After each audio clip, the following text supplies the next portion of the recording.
now we know how to get the first character from our word. So word is this, and we can get the first character by getting the 0th position from that word.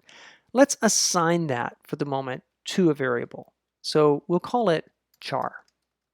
And I'm saying char equals word 0. And I do want to point out that you're going to see this something like this, word equals narwhal, which is assigning the value of narwhal to word, or word is pointing at the value of narwhal. And the return from this is nothing. That just an assignment is made in Python. But we're going to be also needing to evaluate if that character is equal to something. And we're going to do that with the double equal sign. So equal equal. This is an expression that returns a value, and it's going to return true or false. So for instance, if we say word is equal to narwhal, it will be false. If I'll say it is equal to frigate, that will be true. So in this case, what we're trying to do is to figure out is this char, is that a vowel? So our vowels are A, E, I, O, and U. So I can say, is char equal to A? And note here that I can put it in single quotes or I can put it in double quotes. There's no difference in Python. They're both just strings. So it's not equal to A.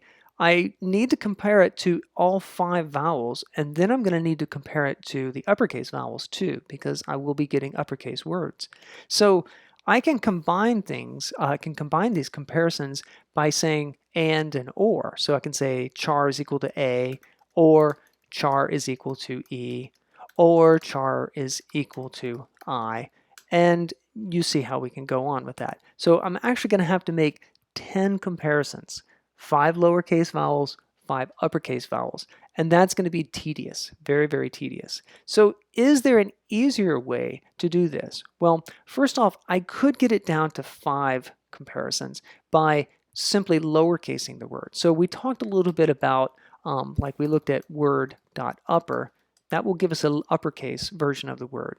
Well, we don't know what we're going to get, so we could force it to lower with word lower, and then we can actually get the first character of that by calling 0.